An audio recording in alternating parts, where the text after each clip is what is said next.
Bonjour et bienvenue dans le vlog de mattelweb.com numéro 14. Nous sommes le samedi 13 janvier 2024.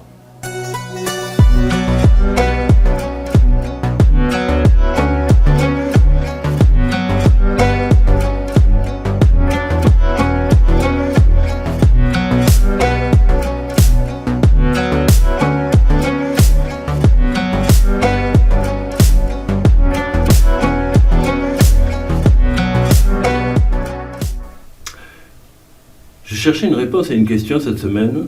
Quel pourcentage de la population croit à la réincarnation? Quand je suis tombé sur ça. Selon une enquête mondiale menée en 2016 par le Global Research Society et l'Ipsos, environ 51% des personnes dans le monde croient à la réincarnation. Cette enquête a impliqué plus de 18 000 personnes dans 23 pays différents. Donc 51% de la population mondiale se satisfait de l'hypothèse de la réincarnation. Et 49% ne croient en rien au-delà de la mort.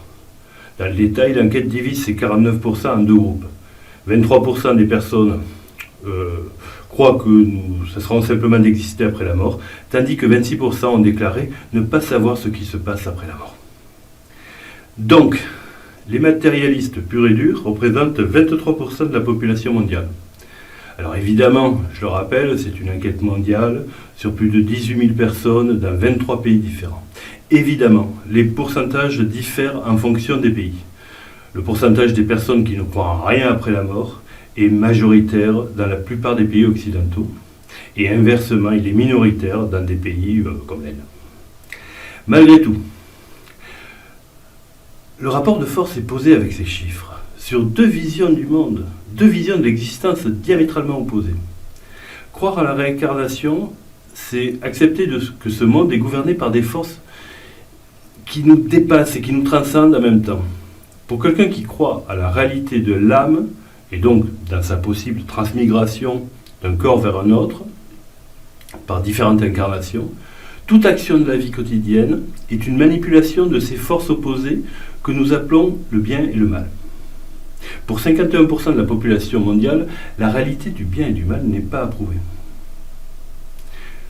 Volontairement, mettons de côté les 26% d'indécis pour nous concentrer sur les 23% de personnes qui croient que nous cesserons simplement d'exister après la mort.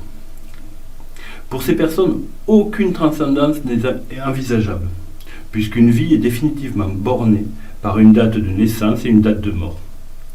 Les personnes qui sont dans cette disposition d'esprit, sinon que très peu de maîtrise du facteur temporel, vont inévitablement concentrer leurs efforts sur l'obtention d'un plaisir immédiat et temporel.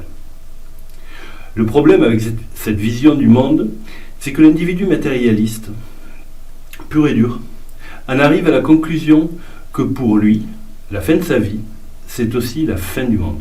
C'est l'expression « après moi le déluge ». Cela conduit l'esprit dans un nihilisme redoutable.